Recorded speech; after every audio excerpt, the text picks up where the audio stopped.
चेहरा बन गया, जैसे पहले था उससे भी अच्छा सुंदर बन गया।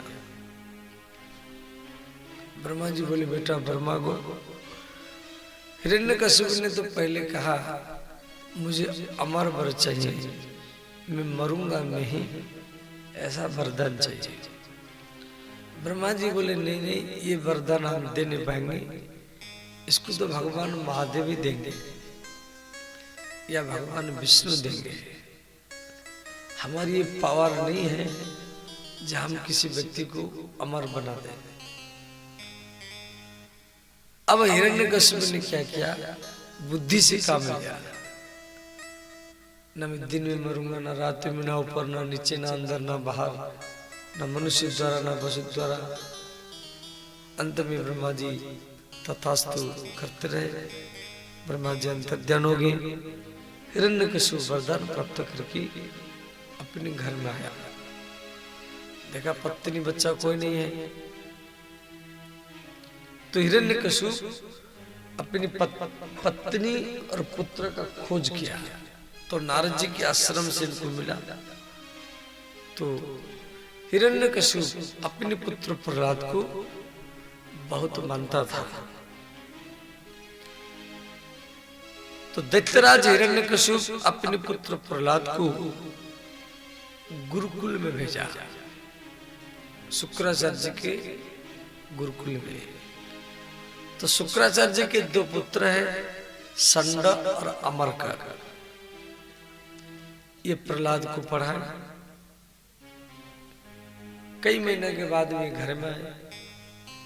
तो हिरण्यकशिपु ने कहा बेटा, जो कुछ गुरु जी से सुना पढ़ा, जो गुरु जी से पढ़ा है उसको थोड़ा बताओ, क्या क्या पढ़े। श्री प्रहलाद उवाच श्रवणं कीर्तनं विष्णु स्मरणं पादसेवनं वंदनं अर्चनं दास्यं सख्यमात्म निवेदनम्। प्रहलाद जी बोले पिताजी, मैं नवदा व्यक्ति अध्ययन किया हूं। पहला व्यक्ति है श्रवण, कथा सुनना। आप जो कथा सुन रहे हैं ये भक्ति का सबसे प्रथम और उत्तम सीढ़ी है, कथा सुनना।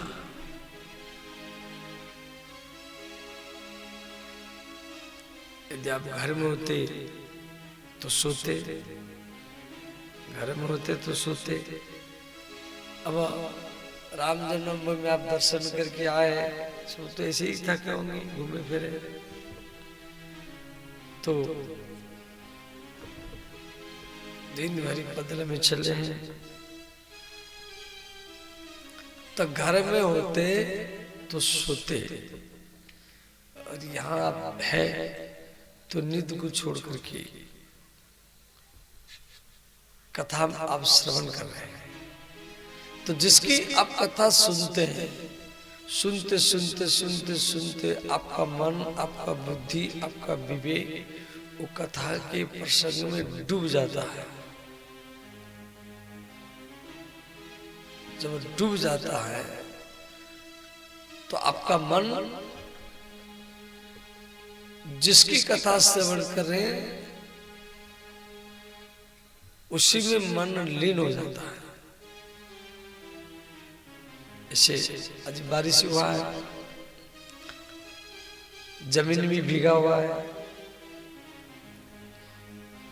गीले कपड़ा में आप जमीन पर बैठे हुए, आपका भी कपड़ा भीग गया होगा, फिर भी भीगे हुए जमीन में, भीगे हुए कपड़ा में आप शिव कथा श्रवण कर रहे हैं।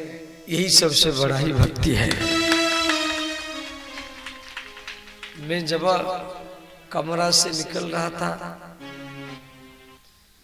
कई व्यक्ति मुझे बोले जब बाबा दिन भरी बारिश हुआ, पत्थर भी गिरा है, जाइए 10 मिनट में आरती करके आ जाइए। हमारी कार्यकर्ता ही बोले, साउंड चलाने वाले साउंड चलाने के लिए इच्छा नहीं हो रहा, लाइट जलाने वाले लाइट जोड़ने के लिए इच्छा नहीं कर रहे, तो दिन भर बारिश हुआ है। दरी कुर्सी बिछाने वाली वो भी सोच रहे बिछाए या नहीं बिछाए, जमीन बिगा हुआ है। परंतु हम प्रसन्न थे, किस लिए थे? जनता नहीं आएगा तो हम कथा को खींच लेंगे। जो जनता को नहीं आता है तो हम कथा को जल्दी जल्दी सिलटा देते हैं। कोई नहीं है, कथा को प्रसंग को आगे खींचना है। अब जनता जब आगे बढ़ जाते हैं फिर धीरे धीरे बोलते हैं कि जो प्रसंग बोलते हैं वो जनता को समझना चाहिए, समझाना चाहिए। प्रसंग तो बोलने से नहीं होगा, जनता उसको समझे, तो जनता समझने के लिए समझाना पड़ेगा। फिर प्रसंग धीरे धीरे खिंचता है। तो ये श्रवण भक्ति है। आप जो कथा सुन रहे हैं, ठंडी में, बारिश में, भीगे हुए जमीन में, ये भक्ति का प्रथम सीढ़ी है। श्रवण, कथा सुनो, माने कान के द्वारा आप भगवान की पूजा कर रहे हैं। आप कान के द्वारा भगवान का पूजा कर रहे हैं।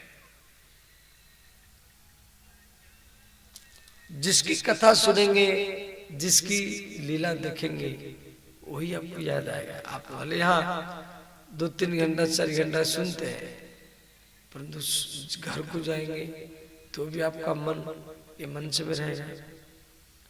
सोएंगे तो भी आपका मन ये मंच में रहेगा।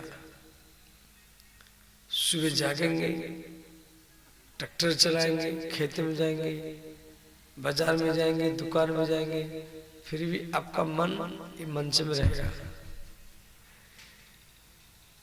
यहाँ बैठने से पहले आप 3-4 घंटा बैठे हैं, परंतु इसके परिवर्तन में 24 घंटा आपका मन भगवान में ही रहेगा।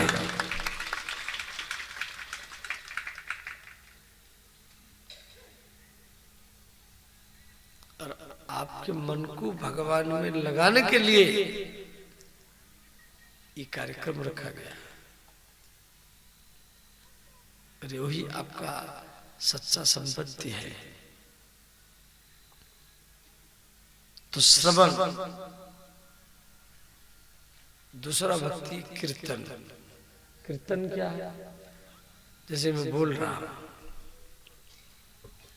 माने भगवान के कीर्ति को गायन करना, भगवान के चरित्र को गाना, इसको बोलते कीर्तन भक्ति। और श्रवणम कीर्तनम विष्णु स्मरणम। स्मरण, जो चीज आप सुना है या देखा है वो आपके मन में बार बार रिपीट होगा, उसको बोलते स्मरण भक्ति। स्मरण करना। पाद सेवनम, शरण दबाना। पति हो, गुरु हो, माता हो, पिता हो, उनके चरण को दबाना। इसके आचार्य देवी लक्ष्मी है। अर्चन माने पूजा करना।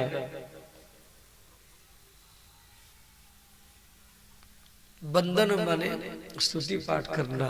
दास्य भक्ति, दास्य भक्ति श्री हनुमान जी का है। जैसे शिव पुराण में हनुमान जी की कथा भी है, द्वितीय खंड में। समझ गए? हनुमान जी की कथा आपको कल तो नहीं, परसों नहीं, नरसों सुना, जो शिव पुराण के आधार पर स्वयं भगवान महादेव ही हनुमान बन करके आए। हनुमान जी शिव जी के एकादश रुद्र अवतार है।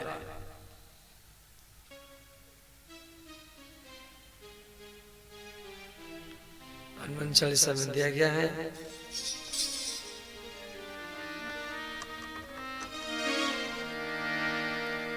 शंकर सुवर्ण केसरी नंदन, शंकर सुवर्ण केसरी नंदन, शंकर सुवर्ण केसरी नंदन, शंकर सुवर्ण केसरी नंदन, तेज प्रताप महाजगवंदन, तेज प्रताप महाजगवंदन,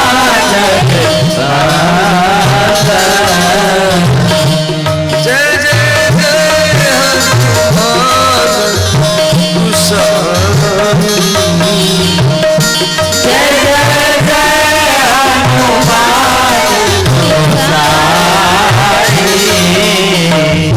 कृपा करो गुरुदेव आई, कृपा करो गुरुदेव की नारी।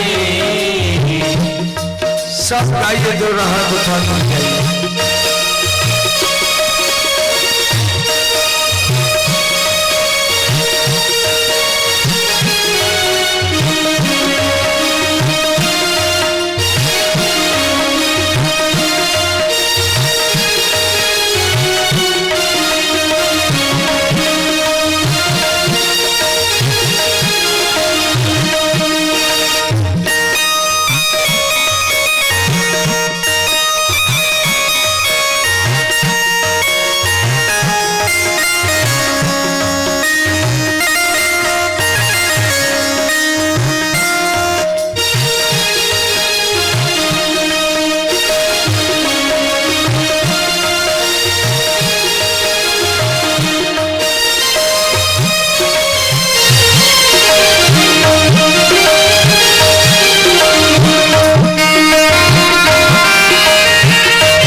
इस प्रकार प्रहलाद के बात को सुनकर के हिरण्यकशिपु को क्रोध आया।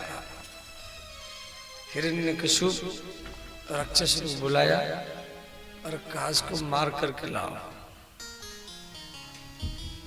प्रहलाद को मारने के लिए हिरण्यकशिपु एक मंत्रिमंडल बनाया। उसका काम केवल था प्रहलाद को मारना। प्रहलाद को जहर पिलाए, पहाड़ के नीचे दबाए, सिंह के सामने छोड़े, तलवार से कटवाए, तो भी प्रहलाद जी नहीं मरे। अंत में तो हिरण्यकशिपु की बहन होलिका प्रहलाद को गोदी में लेकर के आग में बैठ गई। होलिका जल गई, प्रहलाद जी बच गए।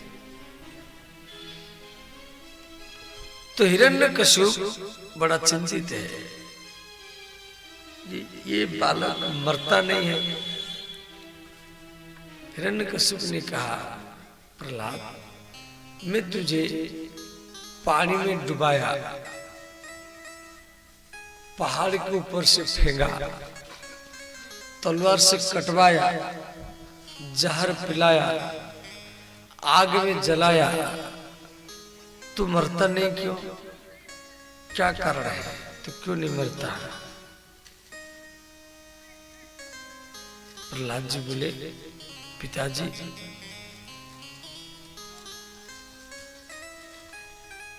आप मुझे क्यों मारेंगे?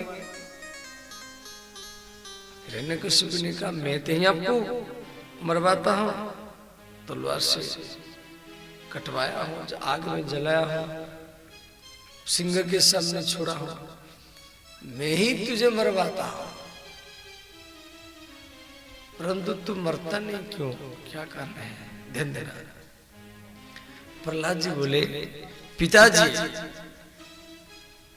आप मुझे नहीं मार रहे हैं, आपके भीतर में रह करके, आपके भीतर में रह करके जो भगवान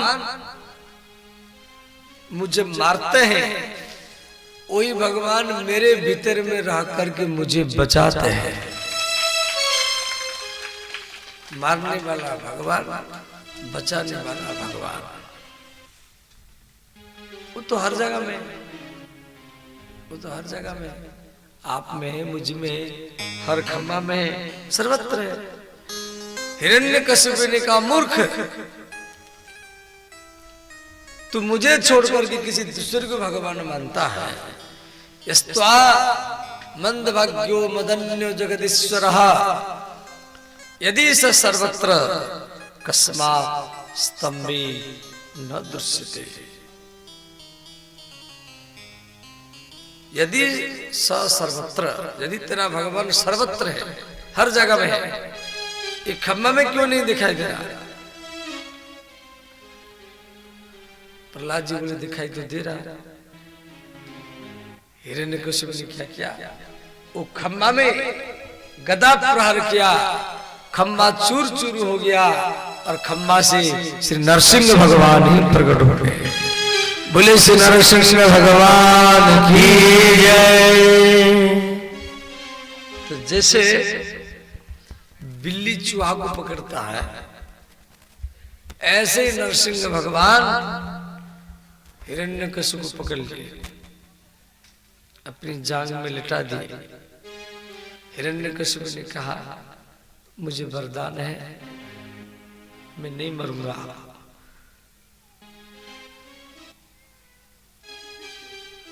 भगवान बोले बताओ क्या क्या वरदान है? हिरण्यकशिपु ने कहा ना मैं दिन में मरूंगा न रात में। भगवान बोले संध्या है, न दिन है न रात है। फिर हिरण्यकशिपु ने कहा ना मैं ऊपर मरूंगा ना नीचे मरूंगा। भगवान बोले तू मेरे जांघ के ऊपर है, ऊपर है ना नीचे है। फिर हिरण्यकशिपु ने कहा ना भीतर मरूंगा ना बाहर मरूंगा। भगवान बोले दरवाजा है, ना भीतर है ना बाहर है। फिर हिरण्यकशिपु ने कहा ना मैं पशु द्वारा मरूंगा ना मनुष्य द्वारा मरूंगा।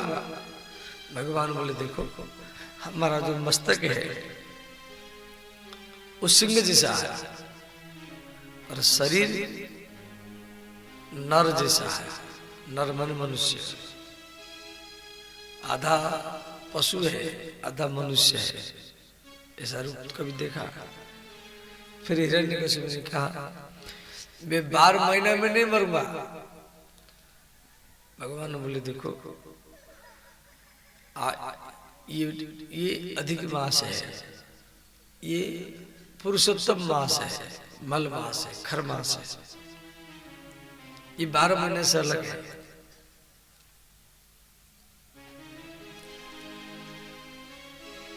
देखो ये जो अधिक मास या पुरुषोत्तम मास ये केवल हमारी भारत में ही होता है।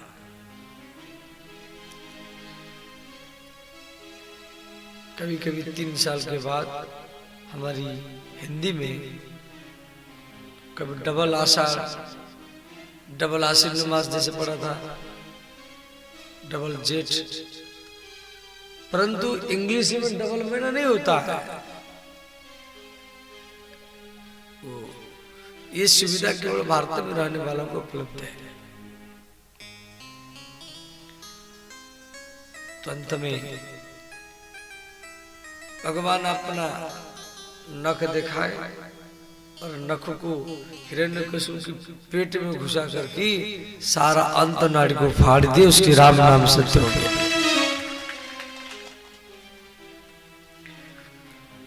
भगवान नरसिंह ने भयंकर क्रोध किए, इनका क्रोध शांत नहीं हुआ।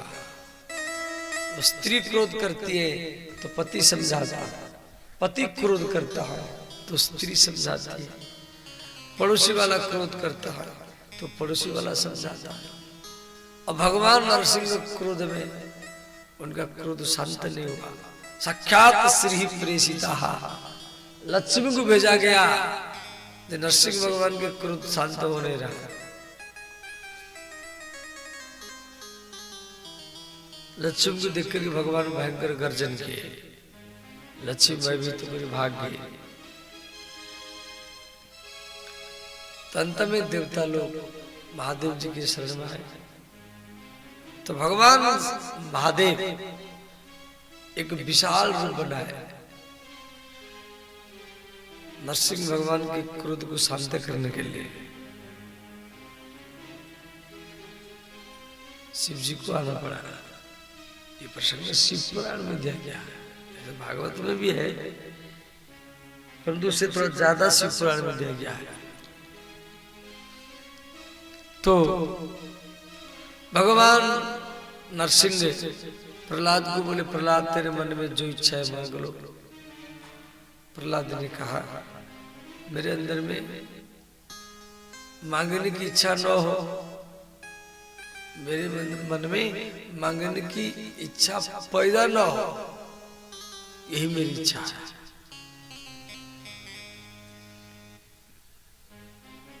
मैं आपका निष्काम भक्त हूं। भगवान को निष्काम भक्त अति प्रिय होता है, समझ गए। ये प्रसंग आप अत्यंत संक्षेप में श्रवण किया। अब ध्यान देना, ऐसे भगवान महादेव अजन्मा है, शिव जी का कोई जन्म होता नहीं है, परंतु भागवत में दिया गया है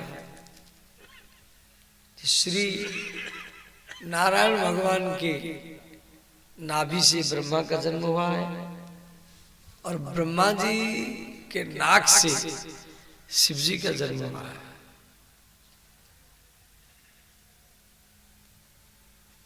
और शिव पुराण में दिया गया है भगवान महादेव सर्वे सर्वा है, इनको ऊपर कोई नहीं है। और तो भगवान महादेव जब सदाशिव जन्म लिए, ये रोने लगे, वैसे बालक रोता है, इसलिए इनका नाम पड़ेगा रुद्र।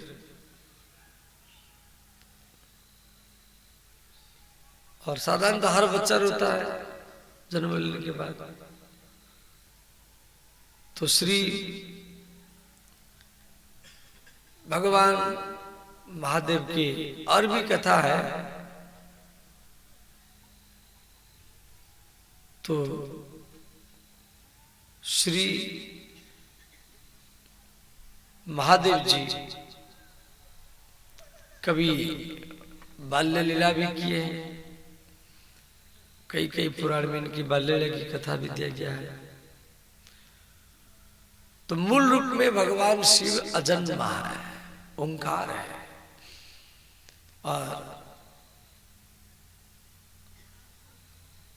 वो मृत्युंजय है।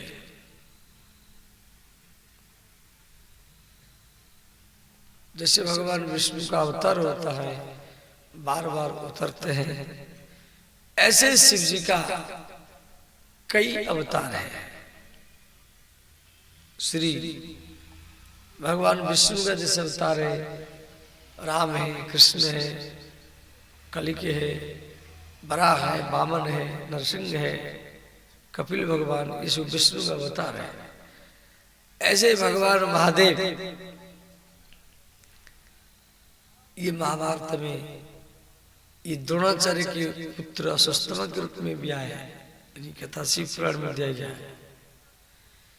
ये द्रोणाचार्य के घर में अश्वत्थामा के रूप में अवतार लिए हैं। और अत्रि मुनि के घर में दुर्वासा ऋषि के रूप में अवतार लिए। दुर्वासा, दुर्वेण आशा, जो केवल दूब घास खा करके रहते हैं उनको दुर्वासा ही कहा जाता है, रोटी सब्जी नहीं खाते हैं। श्री महादेव जी और के बाद बता दे रहा हूं, ध्यान देना। एक बार भगवान महादेव और माता पार्वती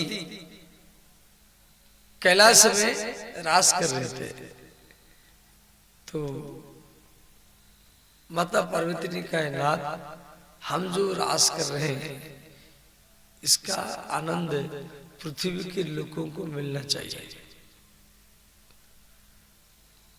तो भगवान शिव बोले, आपको पृथ्वी पर जाना पड़ेगा। तो पार्वती माता बोली, ठीक है मैं जाऊंगी। तो पार्वती माता बोली, देखो हम पृथ्वी पर कृष्ण बन करके जाएंगे।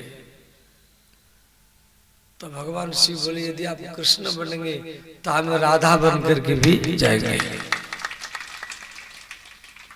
तो भगवान महादेव राधा के भी अवतार है। ये प्रसंग देवी भागवत में दिया गया है।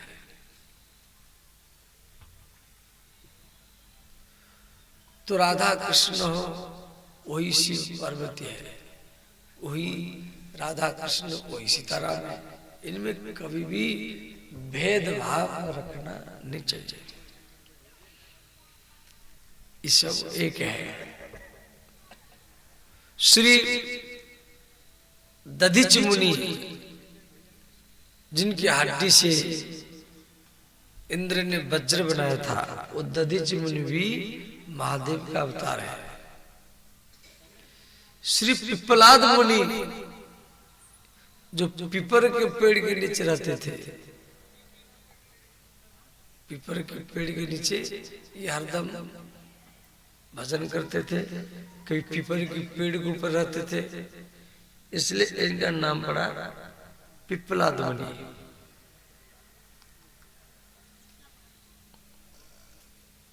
और भगवान महादेव की अनंत भक्त है, रावण भी इनका भक्त है, और अंधकासुर और तारकासुर, इस आगे आएगा ही कथा सब, शंखचूड़, जलंधर, इस बाणासुर, इस महादेव जी के अनन्य भक्त है। इनकी कथा सब आगे आएगा युद्ध कांड में, तो हम लोग श्रवण करेंगे। तो भगवान शिव अजम ना होने पर भी श्री ब्रह्मा जी की नाक से इनका जन्म हुआ था, इसलिए इनका नाम पड़ गया रुद्र। बोले श्री रुद्र भगवान की जय। तो भगवान शिव के इस प्रकार मनु और शत्रुपा जो ब्रह्मा जी के पुत्र थे, दाएं भाग से मनु महाराज जी के जन्म हुआ था, वाम भाग से शत्रुपा। तो हम मनु शत्रुपा का संतान है, इसलिए हमको मनुष्य कहा गया, मानव कहा गया।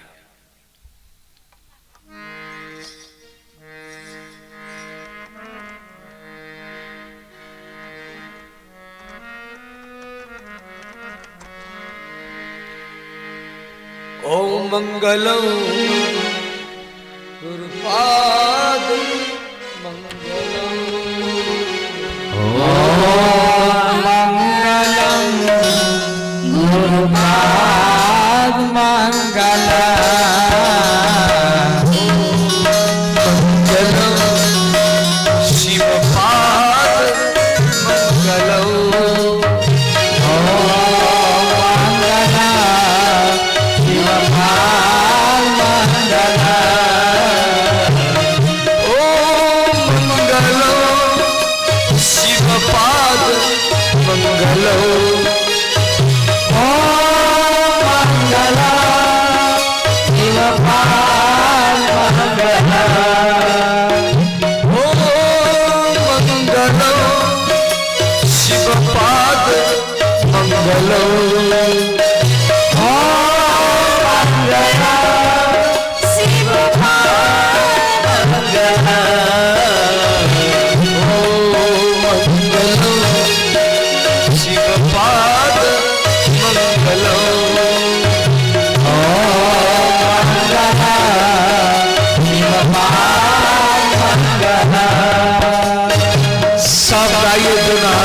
सब जाइए।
पूजन किया जाए।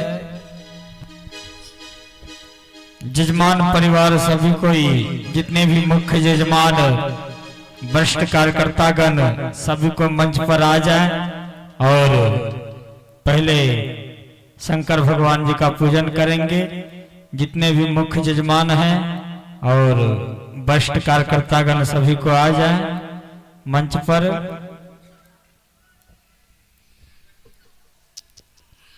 देखो, कल श्री शिव पार्वती की शादी की कथा हम लोग चर्चा करेंगे। शिव पुराण के आधार पर कल शिव और पार्वती का शादी होगा, ठीक है। ऐसे तो 8 तारीख को होगा, वो झांकी से होगा, परंतु कथा के माध्यम में कल होगा। और कल शिव सती की कथा और पार्वती की कथा दोनों की चर्चा विस्तार से होगा।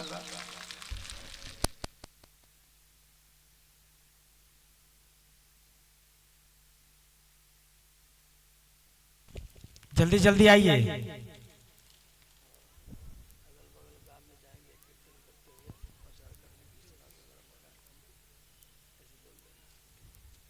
हाथ में जलक चक्षुष ले लीजिए।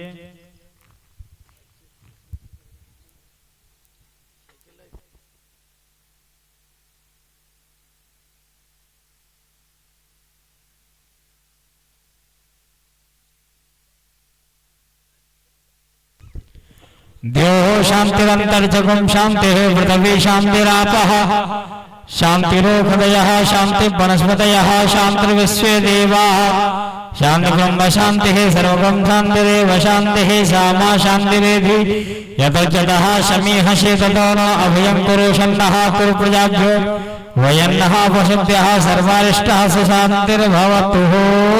छोड़ दीजिए। ध्याय नित्यं महेशं नृत्यं चारुचन्द्रावतंसा रत्नाकल्पज्वलांगं प्रशमकबरां भीतिहस्तं प्रशान्नं पदमा हीनं समन्तास्तमूलगण्यं व्यार्धकृत्यं वशानं विश्वाभ्यं विश्ववन्नं निकलवाहरं पंचवक्त्रं त्रिनेत्रं ध्यानं समर्पयामि। एकोद्यम जल स्नानम जल से स्नान कराइए। जल स्नानांते वस्त्रांते चंदनम चंदन लगाइए। गंधद्वारां द्रादृष्टां नित्यपुष्ट गरीषिणाम् ईश्वरी सर्वभूतानां ताम्युपवयश्रियं गंधं चंदनं समर्पं चंदनांते पुष्पमाला माल्यादीनि सुगंधेनि मालदित्यानि वे प्रभो मया हृतानि पुष्पाणि पूजार्थं प्रतिक्रियतां पुष्पमालांते आरार्तिक्या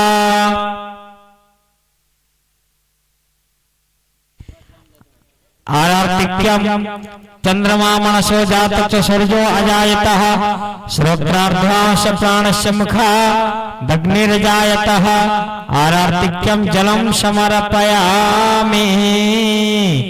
द्रवदक्षिणां हिरण्यवर्णः संवर्तिताग्रे भूर्भुवस्वः द्रवदक्षिणां समर्पयामि। सभी भक्तगण शांतित बना करके अपने स्थान पर बैठे रहेंगे। अभी ठाकुर जी का जजमान परिवार वरिष्ठ कार्यकर्तागण सभी को एक पूजन किए। आपके मन में भी इच्छा हुई होगी तो ठाकुर जी आपके बीच पधार रहे हैं। बैठे अवस्था में पूजन करेंगे।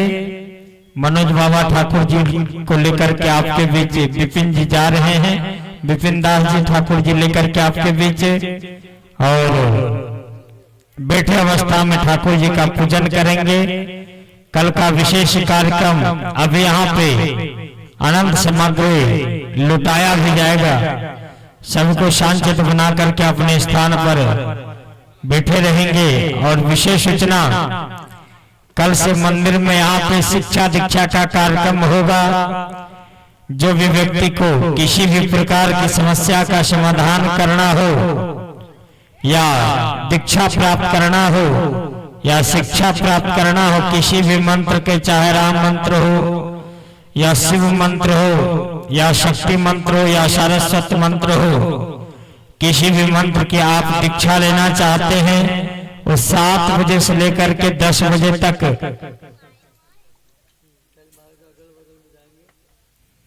7 बजे से लेकर के 10 बजे तक